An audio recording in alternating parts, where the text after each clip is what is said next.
Hello दोस्तों, क्या हाल है। तारीख आज 8 नवंबर हो गई, दिन मंगलवार, हिंदी तिथि कार्तिक महीना पूर्णिमा। और आइए बात करते हैं आज के मुख्य समाचार में देश भर की तमाम बड़ी खबरों पर नजर डालते हैं। देखिए, वाराणसी, उज्जैन और पुष्कर में देव दिवाली का माहौल बड़ा ही अच्छा और धूमधाम से देखने को मिला। लाइटिंग कितनी गजब की गई, कुछ तस्वीरें आप देख सकते हैं। उत्तर प्रदेश काशी 10 लाख दियों से रोशन हुई। वहीं पुष्कर के 52 घाट पर भी एक साथ रोशनी से दीपक जगमगाए। भगवान श्री जगन्नाथ मंदिर में भी 21,000 दीपक जलाए गए। देव चतुर्दशी पर भक्तों ने दीपदान भी किया। तो कुछ यूं माहौल रहा देव दिवाली का। वही दोस्तों, देव दिवाली के मौके पर 18 घंटे तक उत्तर प्रदेश मथुरा में रहेंगे मुख्यमंत्री योगी आदित्यनाथ भी। अच्छा, वैसे आज चंद्र ग्रहण भी है और इसका सूतक काल ऑलरेडी शुरू हो चुका है सुबह 5 बजे से ही, और ये इस साल का आखिरी चंद्र ग्रहण है। और आपको पता होगा, अभी 15 दिन पहले ही दीपावली के मौके पर सूर्य ग्रहण भी लगा था और 15 दिन के अंदर ही वापस चंद्र ग्रहण लगा। ऐसा संयोग फिर से 2040 में बनेगा, ठीक 18 साल बाद। और आज का ये चंद्र ग्रहण भारत में भी कई राज्यों में पूर्ण चंद्र ग्रहण के रूप में दिखाई देगा, कुछ जगहों पर आंशिक रूप से दिखाई देगा। और आज चंद्र ग्रहण के दिन देश के कई बड़े बड़े मंदिरों के कपाट भी बंद रहेंगे, जैसे काशी विश्वनाथ धाम में भी शाम 6 बजे बाद दर्शन हो सकेंगे, है ना।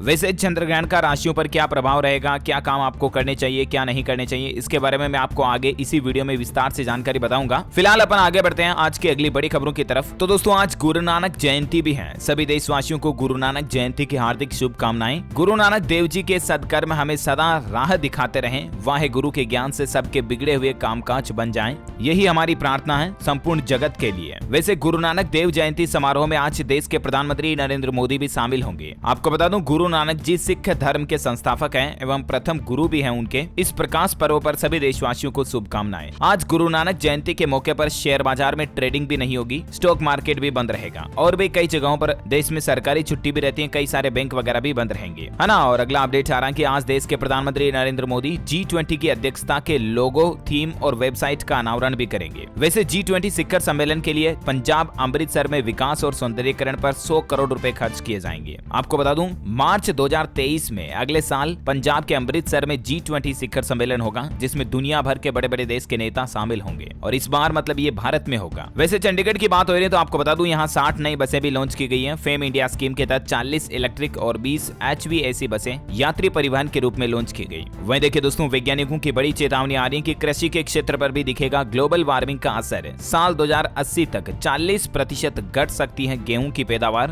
दुनिया भर में जो ग्लोबल वार्मिंग गर्मी बढ़ रही है ना, इसके चलते। अच्छा, फेस्टिवल सीजन निकला अभी, दिवाली, धनतेरस वगैरह, इस मौके पर खूब गाड़ियां बिकी। डेटा आ रहा है कि अक्टूबर महीने में व्हीकल्स रिटेल सेल्स में 48% तक की ग्रोथ देखी गई। सबसे ज्यादा ऑटो रिक्शा बिके। देश के परिवहन मंत्री नितिन गडकरी ने मध्य प्रदेश के महाकौशल अंचल में आने वाले मंडला में 1261 करोड़ रुपए की लागत से 329 किलोमीटर सड़क परियोजनाओं का शिलान्यास भी किया। अच्छा, वहीं ईरान में जो हिजाब प्रदर्शन हो रहा ना, वो अब भारत तक भी पहुंच चुका है। कल ही केरल में भी कई सारी महिलाओं ने हिजाब को जलाकर उसका प्रदर्शन किया हिजाब के विरोध में। राजधानी दिल्ली में डेंगू संक्रमण की संख्या में हुई भारी बढ़ोतरी, 4 दिन में ही 300 से ज्यादा नए मामले सामने आए। वैसे डेंगू उत्तर प्रदेश में भी काफी ज्यादा फैल रहा है। 8,900 से भी ज्यादा केस अभी डेंगू के पॉजिटिव यूपी में है। और ऐसे में उत्तर प्रदेश के उप मुख्यमंत्री ब्रिजेश पाठक ने डेंगू कंट्रोल रूम का भी निरीक्षण किया और व्यवस्थाएं दुरुस्त रखने के निर्देश दिए। राजधानी दिल्ली में हवा अब साफ हुई धीरे धीरे। 72 घंटे में ही सरकार ने वापस वर्क फ्रॉम होम का आदेश ले लिया और स्कूल खोलने की भी घोषणा कर दी है। दिल्ली में 9 नवंबर से वापस स्कूल खोल दिए जाएंगे। वर्क फ्रॉम होम भी खत्म हो चुका है और पोल्यूशन में राहत मिलने के बाद सरकार ने यह बड़ा फैसला लिया। हरियाणा की भी हवा अब धीरे धीरे साफ हो रही है। पश्चिमी हवाओं ने थोड़ी राहत दी है। फैक्ट्रियों से लगी पाबंदी भी हटी और अब दिल्ली जा सकेंगे डीजल वाहन। वहीं खबर आ रही मित्रों की, पंजाब में 10 नवंबर को जाम हो सकता है सरकारी बसों का पहिया। रोडवेज के कॉन्ट्रैक्ट वर्कर्स ने हड़ताल करने की भी चेतावनी दी है। इनकी कुछ मांगे हैं पंजाब सरकार से, अगर वो पूरी नहीं होती है तो 10 तारीख को ये हड़ताल कर सकते हैं। अच्छा, उत्तर प्रदेश में काशी विश्वनाथ से पशुपतिनाथ की हवाई यात्रा करवाएगा IRCTC। पहले आओ पहले पाओ के आधार पर बुकिंग शुरू हो चुकी है। अगले महीने 19 दिसंबर को ये यात्रा प्रारंभ होगी, जो 23 दिसंबर को समाप्त होगी। ज्यादा जानकारी आप IRCTC के पोर्टल पर जाकर के चेक कर सकते हैं। वहीं उत्तर प्रदेश के मुख्यमंत्री योगी आदित्यनाथ भी आगामी 4 धाम यात्रा में उत्तराखंड जाएंगे। वहाँ उत्तरकाशी के मसाल गाँव में वो दौरा करेंगे, यहीं पर उनका जन्म भी हुआ था। टेक्नोलॉजी से अच्छी खबर आ रही दोस्तों, भारत में अब तक का सबसे सस्ता 5G स्मार्टफोन लॉन्च हुआ है। 9,999 रुपए में लावा का ब्लेज 5G फोन लॉन्च हो चुका है। इसमें आपको 50 मेगापिक्सल का ट्रिपल रियर कैमरा मिलेगा, 128 GB स्टोरेज, 7 GB रैम और 5000 mAh बैटरी मिलेगी। और सबसे अच्छी बात है कि ये 5G सपोर्टेबल फोन है और सबसे चीपेस्ट प्राइस में है, यानी सबसे कम कीमत में है। 9,999 ऑलमोस्ट 10,000 का फोन है। वहीं अमेजॉन प्राइम ने वीडियो का नया मोबाइल एडिशन लॉन्च किया सब्सक्रिप्शन प्लान का। अब आप 599 रुपए में अमेजॉन प्राइम का 1 1 साल का सब्सक्रिप्शन ले पाएंगे। 480 पिक्सल क्वालिटी में आप फिल्में, वेब सीरीज वगैरह देख पाएंगे। अभी अलग अलग OTT प्लेटफॉर्म के लिए सब्सक्रिप्शन चार्जेस क्या है आप डिटेल्स देख सकते हैं, नेटफ्लिक्स, डिज्नी प्लस, हॉटस्टार वगैरह वगैरह के लिए। अच्छा, ट्विटर के मसले पर भी खबर आ रही मित्रों की भारत में लॉन्च होने वाला है Twitter blue subscription. Elon Musk ने कहा कि 1 महीने में रोल आउट करने का प्लान है और इसके लिए इंडिया में लगभग हर महीने 200 रुपए वसूले जा सकते हैं। जो ट्विटर का ब्लू सब्सक्रिप्शन फीचर होगा उसमें आपको 5 तरह की सुविधाएं मिलेगी। लंबे वीडियो पोस्ट कर पाएंगे, सर्च रिजल्ट में प्रायोरिटी रहेगी, मेंशन वगैरह के लिए एक्स्ट्रा फीचर मिलेंगे, ब्लू टिक मिलेगा और रिप्लाई का एक्स्ट्रा फीचर मिलेगा। वैसे एलन मस्क ने इस बात की भी घोषणा की है कि यूट्यूब से भी बेहतर होगा जल्द ही ट्विटर का नया सिस्टम। आप 42 मिनट तक के वीडियो अपलोड कर पाएंगे और उनसे कमाई भी कर पाएंगे। मतलब ट्विटर भी जल्द ही वीडियो मोनेटाइजेशन का फीचर लाने की प्लानिंग में है ना। और अगला अपडेट देखिए दोस्तों, भारत अंतरिक्ष की और नई बुलंदियां छूने जा रहा। अब शुक्र ग्रह और सूर्य के अध्ययन की तैयारी में है इसरो। चांद के अनसुलझे रहस्यों का भी जल्द ही पता लगाया जाएगा। दरअसल इसरो और जापान साथ में मिलकर एक नया स्पेस मिशन आयोजित करने जा रहे हैं। एक तो चंद्रमा के अंधेरे वाले हिस्से में रोवर भेजेंगे, यहाँ अंतरिक्ष के कई राज खुलने की आशंका भी है। ये इसरो के कुछ फ्यूचर प्लान है जिनके बारे में आप देख सकते हैं। वहीं देखिए दोस्तों, नेशनल मास्टर प्लान की मीटिंग में मंजूरी मिली। हरियाणा सोनीपत के इंडस्ट्रियल स्टेट की बदलेगी सूरत। रेवाड़ी गुरुग्राम की सड़कें भी चौड़ी होंगी। 97 करोड़ के 5 प्रोजेक्ट सरकार ने मंजूर किए हैं। अच्छा, आदि पुरुष फिल्म पर हाल ही में आपको पता होगा काफी कंट्रोवर्सी हुई थी जब इसका ट्रेलर रिलीज हुआ था। तो इसके राम अवतार, इसमें रावण, हनुमान वगैरह इन सभी के कैरेक्टर को लेकर काफी माहौल बना था। तो इस पर अब फिल्म मेकर्स का कहना है कि 100 करोड़ रुपए और खर्च किए जाएंगे और उससे आदि पुरुष के VFX को सुधारा जाएगा। और अब ये फिल्म 13 जनवरी की जगह अगले साल 16 जून को रिलीज होगी। मेकर्स बोले कि हमें और समय चाहिए। अच्छा, इंडियन रेलवे से खबर आ रही है कि 27 जनवरी तक चलेगी यूपी में सूबेदारगंज सिकंदराबाद स्पेशल ट्रेन। कानपुर इटारसी के रास्ते इसका संचालन होगा। रेलवे ने ट्रेन के संचालन अवधि में भी विस्तार किया। वहीं हिमाचल प्रदेश शिमला में मतदान को लेकर इलेक्शन कमीशन ने आदेश जारी किए कि वोटिंग वाले दिन फोटो और पहचान पत्र लाना जरूरी होगा, ताकि मतलब वोटिंग में किसी तरह का फर्जीवाड़ा ना हो। इसलिए इलेक्शन कमीशन ने ये नियम बनाया है। वैसे हरियाणा में भी पंचायत चुनाव के दूसरे चरण के लिए सरकार ने छुट्टी घोषित कर दी है। हरियाणा में 9 व 12 नवंबर को वोटिंग होगी और इन 2 दिनों के दिन स्कूल सहित सभी सरकारी कार्यालय भी बंद रहेंगे। सरकार ने 2 दिन का सार्वजनिक अवकाश घोषित कर दिया है। वहीं दोस्तों, कांग्रेस आज से ही किसान जोड़ो सम्मान यात्रा भी शुरू करने जा रही है। भारत जोड़ो का संदेश लेकर 36 रथों से गांव-गांव जाने की तैयारी है। दिसंबर तक 2500 किलोमीटर की यात्रा पूरी करने का टारगेट है। उत्तर प्रदेश ऊना में मुख्यमंत्री योगी आदित्यनाथ की रैली हुई। बोले कि एक परिवार के लिए जीती है कांग्रेस, मोदी के लिए पूरा देश है परिवार। हिमाचल प्रदेश हाईकोर्ट ने एक आदेश दिया कि नेशनल हाईवे से 28 दिन में अतिक्रमण हटाया जाए। 1 दिसंबर को रिपोर्ट तलब की। स्टूडेंट छात्र छात्राओं के लिए बड़ी अच्छी खबर आ रही है। यूजीसी की नई पहल, भारतीय संस्थानों के साथ 49 विदेशी यूनिवर्सिटीज करेंगी टाइप अप और इससे स्टूडेंट्स को मिलेगा टॉप यूनिवर्सिटी में पढ़ने का मौका। यूजीसी ने इस टाइप अप में 3 डिग्री प्रोग्राम्स के लिए मंजूरी दी है। आप देख सकते हैं इनके बारे में ज्यादा जानकारी डिटेल्स स्क्रीन पर। अच्छा, वहीं केंद्रीय पेट्रोलियम एवं शहरी विकास मंत्री हरदीप सिंह पुरी बोले 3 करोड़ गरीबों को मुफ्त मकान मंजूर किए गए। तकरीबन 1.25 करोड़ गरीबों को मिल चुके हैं उनके मकान और बाकी को भी जल्द ही दिए जाएंगे। बैंकिंग न्यूज से बड़ी खबर आ रही दोस्तों, HDFC बैंक ने अपने ग्राहकों को बड़ा झटका दिया और अब इस बैंक के होम लोन, ऑटो लोन सभी महंगे हो चुके हैं। आपको ज्यादा EMI चुकानी होगी क्योंकि बैंक ने MCLR marginal cost lending rate में बढ़ोतरी कर दी है। MCLR को बढ़ाकर 8.55% कर दिया है और ये नई रेटें आज से ही लागू हो चुकी हैं। और उसके बाद अलग अलग टाइम पीरियड के लिए लोन का रेट क्या होगा, डिटेल्स आप स्क्रीन पर देख सकते हैं, है ना। और अगला अपडेट आ रहा दोस्तों की इनकम टैक्स पेयर्स यानी कि करदाताओं के लिए जरूरी खबर है। अब तुरंत पकड़ा जाएगा ये फर्जीवाड़ा। दरअसल बहुत सारे इनकम टैक्स भरने वाले लोग बाग जो है ना अपने वार्षिक सूचना विवरण को लेकर लापरवाह रहते हैं। इससे उनको नुकसान हो सकता है। तो गलत तरीकों से आचार्य कटौती की घटनाओं पर रोक लगाने के लिए आयकर विभाग ये तैयारी कर रहा है। कुल मिलाकर के इनकम टैक्स डिपार्टमेंट इस तरह का नया सिस्टम बनाना जिसमें आचार्य में फर्जीवाड़ा नहीं होगा।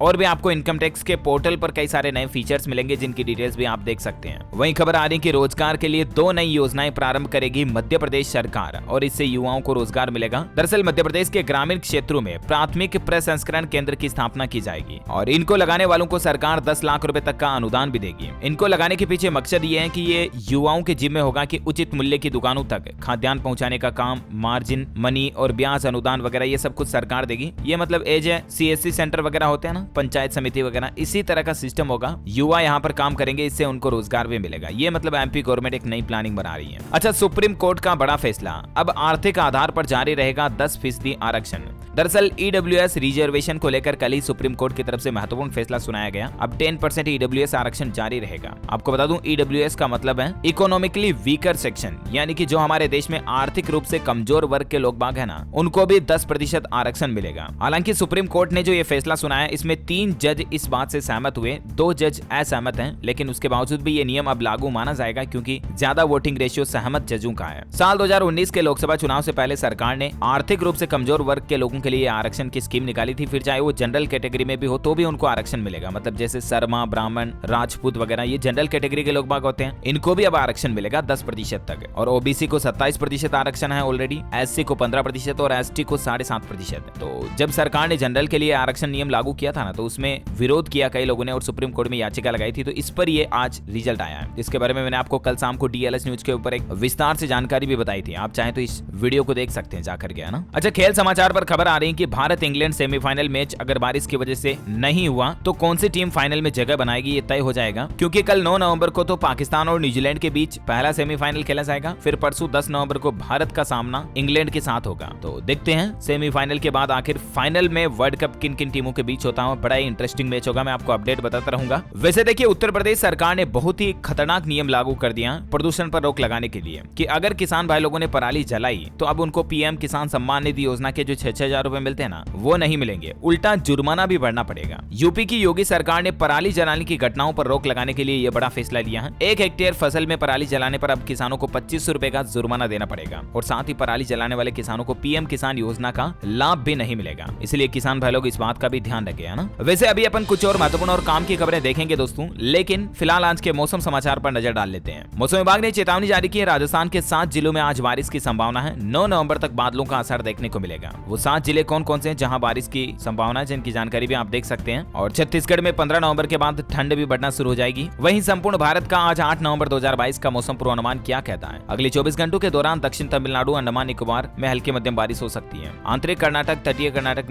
केरल वगैरह, जम्मू कश्मीर, गिलगित बाल्टिस्तान, मुजफ्फराबाद में भी हिमपात यानी कि बर्फबारी की भी संभावना है ना। और चलिए सराफा बाजार पर नजर डाल लेते हैं। देखिए, सोना चांदी के दामों में शानदार तेजी देखी गई। 51,000 पर पहुंच चुका सोना और चांदी भी फिर 60,000 के पार निकल चुकी है। अभी सोना चल रहा है लगभग 50,960 जो 51,000 है, और चांदी चल रही है 60,019 रुपए प्रति किलोग्राम। अलग अलग कैरेट के हिसाब से सोने का रेट क्या चल रहा है ये भी आप स्क्रीन पर डिटेल्स देख सकते हैं। अच्छा, कोरोना बुलेटिन की बात करें तो देश में फिर कम हुए कोरोना के मामले। पिछले 24 घंटों में मात्र 937 ही नए मामले देखे गए। सक्रिय मामलों की संख्या में भी लगातार गिरावट आ रही है। अभी 14,515 एक्टिव केस चल रहे हैं कोरोना के, है ना। और चलिए कुछ एजुकेशनल खबरें देख लेते हैं। देखिए, हरियाणा के सीईटी एग्जाम रिजल्ट पर अपडेट आ रहा है कि अगले महीने दिसंबर में इसका रिजल्ट आ जाएगा। 26,000 से ज्यादा स्टूडेंट्स को नौकरियां मिलेगी। 4 गुना परीक्षार्थियों को शामिल किया जाएगा मेरिट में। अच्छा, वही हरियाणा में चंडीगढ़, पंचकुला में सरकारी घरों का शेड्यूल जारी। 25 नवंबर लास्ट डेट, ऑनलाइन होगा आवेदन। 16 दिसंबर तक मिलेगा मकान। 30 नवंबर को जारी होगी लिस्ट। हरियाणा सरकार ने चंडीगढ़, पंचकुला में सरकारी आवासों के आवंटन का शेड्यूल जारी कर दिया। ज्यादा जानकारी आप इस पोर्टल पर चेक कर लीजिएगा। ऑनलाइन अप्लाई भी इस पोर्टल के जरिए ही होगा। वही देखिए, उत्तर प्रदेश में वन दरोगा के लिए आवेदन की लास्ट डेट को बढ़ा दिया सरकार ने। वन पुलिस के लिए मतलब रिक्रूटमेंट निकली हुई है और अभी आप कल 9 नवंबर तक आवेदन कर सकते हैं इसके लिए। पहले मतलब लास्ट डेट 6 नवंबर थी, उसको बढ़ाकर 9 नवंबर कर दिया। ऑफिशियल वेबसाइट ये है, ठीक है ना। वैसे उत्तर प्रदेश में डीएलएड करने वाले छात्रों के लिए अच्छी खुशखबरी आ रही है। यूपी में जल्दी 51,000 शिक्षकों की भर्तियां निकाली जाएगी। उत्तर प्रदेश बेसिक शिक्षा विभाग की ओर से इस बात की जानकारी दी गई है। चलिए एजुकेशन के बाद कुछ और खबरें देख लेते हैं फटाफट से। देखिए दोस्तों, मेडिकल साइंस में वैज्ञानिकों को एक बड़ी सफलता मिली है। दुनिया में पहली बार लैब में तैयार खून लोगों को चढ़ाया गया। मतलब आर्टिफिशियल खून बनाया गया लेबोरेटरी में और इसको लोगों में चढ़ाया गया। अगर ये सक्सेसफुल रहता तो रक्त विकार के उपचार में क्रांतिकारी बदलाव देखे जाएंगे। खून की कमी वगैरह से संबंधित रोगों के इलाज में बड़ी कामयाबी मिलेगी। कैम्ब्रिज यूनिवर्सिटी के वैज्ञानिक और प्रोफेसरों ने मिलकर यह आविष्कार किया है। अच्छा, वहीं यूट्यूब ने क्रिएटर्स के लिए एक नया फीचर लॉन्च किया है, गो लाइव टुगेदर। मतलब 2 यूट्यूबर एक साथ लाइव आ सकेंगे। जिस तरह से जूम मीटिंग वगैरह में होता ना, वैसा सीन अब यूट्यूब में लाइव कर पाएंगे। यूट्यूब ने यह नया फीचर भी रोल आउट कर दिया। हरियाणा स्वास्थ्य विभाग की नई पहल, अब ऐप पर देख सकेंगे आयुष्मान भारत योजना की लिस्ट में नाम। हरियाणा हेल्थ डिपार्टमेंट की तरफ से इसके लिए एक नया मोबाइल ऐप जारी किया गया। वहीं देखिए, अब आरटीओ व एआरटीओ के चक्कर काटने से मुक्ति मिलेगी। ये 9 योजनाएं होगी ऑनलाइन। उत्तराखंड सरकार की तरफ से इन सेवाओं को ऑनलाइन करने का फैसला किया, जिनकी डिटेल्स भी आप देख सकते हैं। अच्छा, ट्विटर को लेकर एलन मस्क का कहना है कि पैरोडी अकाउंट बिना चेतावनी के सस्पेंड होंगे। वेरीफाइड अकाउंट्स के नाम भी अगर बदले तो ब्लू टिक हट जाएगा। एलन मस्क ने खुद ये बात की घोषणा की है। अच्छा, वहीं खेल के क्षेत्र से एक और अच्छी खबर आ रही है। हॉकी इंडिया की तरफ से बड़ा ऐलान किया गया। अब मैच जीतने पर हर खिलाड़ी को 50,000 रुपए का नगद इनाम दिया जाएगा। भारतीय महिला और पुरुष निर्दोष हॉकी खिलाड़ियों का हौसला बढ़ाने के लिए हॉकी इंडिया की तरफ से ये बड़ा फैसला लिया गया। वैसे T20 वर्ल्ड कप मैच पर भी खबर आ रही कि भारत के सेमीफाइनल मैच के लिए आईसीसी ने अंपायरों का ऐलान कर दिया है। 2 दिग्गजों को कमान सौंपी गई है, जानकारी भी आप देख सकते हैं। वह देखिए युवाओं के लिए एक बड़ी अच्छी खबर कि सरकारी नौकरी की परीक्षा में अगर आप सफल नहीं हुए तो आपको फॉर्म की फीस वापस देगी सरकार। आपको पता होगा मतलब कई बार वैकेंसी निकलती है, उसमें लाखों करोड़ों युवा स्टूडेंट्स जो है ना फॉर्म भरते हैं और कई मतलब एग्जाम की फीस होती है जैसे 200 रुपए, 500 रुपए, 700, 1000, 1200 तक भी होती है और कई सारे वैकेंसी में ट्राई करने के बाद भी स्टूडेंट्स का सिलेक्शन नहीं होता। ऐसे में उनकी एग्जाम फॉर्म फीस यूं ही चली जाती है, राइट। तो असम राज्य सरकार की तरफ से यह बड़ा ऐलान किया गया कि अब छात्र छात्रा जो नौकरी में फॉर्म भरेंगे ना, उनका सिलेक्शन नहीं हुआ तो उनको उनकी फीस वापस देगी सरकार। असम स्टेट गवर्नमेंट की तरफ से यह फैसला लिया गया और बहुत ही अच्छा फैसला। वाकई में यह फैसला पूरे भारत में सभी राज्यों के लिए लागू किया जाना चाहिए, राइट। अगर आप भी मेरी बात से सहमत है मित्रों तो एक लाइक कर दीजिए अभी का भी इस वीडियो पर। चलिए आगे बढ़ते हैं। अगला अपडेट देखिए, ऑटोमोबाइल इंडस्ट्री से खबर आ रही कि टाटा कंपनी ने बड़ी उपलब्धि हासिल की है। 50,000 इलेक्ट्रिक कार बनाने वाली देश की पहली कंपनी बन चुकी है टाटा। वैसे ओला इलेक्ट्रिक ग्राहकों के लिए भी अच्छी खबर है। अब कंपनी आपके ऑर्डर देने के बाद 2-3 दिन में आपको स्कूटर डिलीवर कर देगी। ओला कंपनी अपने मैन्युफैक्चरिंग प्रोडक्शन को बढ़ा रही है। वहीं देखिए सुप्रीम कोर्ट का एक और बड़ा फैसला कि देश में ही यात्रा करने पर मिलेगा LTC। विदेश गए तो आपका TDS कटेगा। छुट्टी यात्रा भत्ते को लेकर LTA का मतलब होता है लीव ट्रेवल अलाउंस, और ये अलाउंस तभी मिलेगा जब भारत में आप ट्रेवल कर रहे हैं। सुप्रीम कोर्ट का कहना है कि विदेश यात्रा के लिए ट्रेवलिंग अलाउंस लागू नहीं है। यहाँ तक कि आप विदेश यात्रा करोगे तो उल्टा TDS भी आपको देना पड़ेगा टैक्स वगैरह के रूप में, है ना। और पंजाब की भगवंत मान सरकार का देखिए बड़ा फैसला, किसानों को एक ही दिन में 5,000 करोड़ रुपए से ज्यादा का MSP भुगतान किया गया। ये किसानों के लिए अच्छा कदम उठाया है। और अंतिम अपडेट आ रहा दोस्तों की ऐप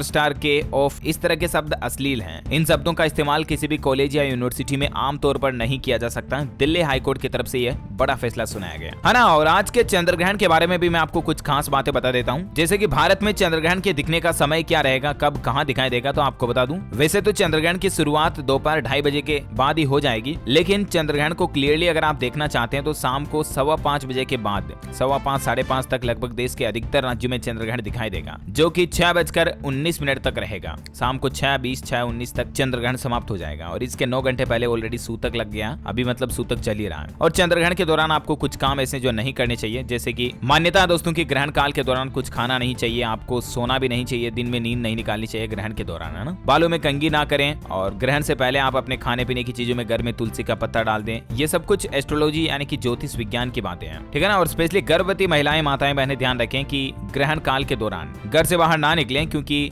ग्रहण की नकारात्मक ऊर्जा का असर गर्भ में पल रहे शिशु पर भी पड़ता है और इसलिए गर्भवती माताएं बहनें विशेष ध्यान रखें। और बाकी ग्रहण समाप्त होने के बाद आप अपने घर की अच्छे से साफ सफाई कर लें, गंगा जल का छिड़काव कर लें। ये कुछ बातें हैं ज्योतिष से आधारित है, मानो तो भी अच्छा, ना मानो तो भी आपकी मर्जी। मेरा बताने का फर्ज है जो मैंने आपको बता दिया, क्योंकि आजकल का जमाना क्या है कि मॉडर्न साइंस का जमाना हो गया। बहुत सारे लोग कहते हैं कि हम तो एजुकेटेड, हम इन चीजों में नहीं मानते हैं वगैरह वगैरह। ये क्या अंधविश्वास की बातें करते हो DLS भाई। तो देखो मैं आपको फोर्सली नहीं कह रहा हूँ कि आपको ऐसा वैसा करना ही है। देखो धार्मिक मान्यताएं हैं, पौराणिक ग्रंथों में इन चीजों का उल्लेख है और इन्हीं पर आधारित मैं आपको बता रहा हूँ ये चीजें, है ना। वैसे अगर आप और ज्यादा जानकारी जानना चाहते हैं कि ग्रहण पर किन राशियों पर क्या प्रभाव पड़ेगा, किन राशियों की किस्मत अच्छी होगी, किन राशियों को सावधान रहना होगा, तो इसके रिगार्डिंग भी मैंने DLS न्यूज के ऊपर वीडियोस डाल रखे हैं, 4-5 वीडियो डाल रखे हैं चंद्रग्रहण पर आधारित, तो उनको आप जाकर के देख सकते हैं। ओके, तो इसी कड़ी में दोस्तों मित्रों ये आज दिन भर की तमाम बड़ी खबरें, मुख्य समाचार, टुडे ब्रेकिंग न्यूज का अपडेट वीडियो यहीं फिनिश होता है। और हाँ, आप मुझे कमेंट करके बताइए दोस्तों कि सूर्य के प्रकाश को धरती पर पहुंचने में कितने मिनट का समय लगता है। 2 ऑप्शन आपके पास, लगभग 8 मिनट या लगभग 15 minute. Let me know in the comment box. जो लोग इस सवाल का सही जवाब इस वीडियो के नीचे कमेंट में देंगे ना, वो रैंडमली सेलेक्ट होने पर आप हमारी DLS न्यूज के ऊपर शाउट आउट किए जाएंगे आगे आने वाले वीडियोस में। इसी के साथ ही अगर आपको वीडियो अच्छा लगा तो इसे लाइक करना, शेयर भी करना अपने दोस्तों के साथ फेसबुक और व्हाट्सएप पर। हमारे चैनल DLS न्यूज को सब्सक्राइब करके बेल आइकन दबाना तो बिल्कुल भी मत भूलना, ताकि आप कभी कोई काम की न्यूज अपडेट से मिस नहीं रहोगे। ओके मित्रों, तो ख्याल रखिएगा आप अपने आप का, अपने परिवार का। इसी के साथ ही मिलेंगे अगले नेक्स्ट अपडेट में, तब तक के लिए thank you, take care, good bye, जय हिंद, जय भारत।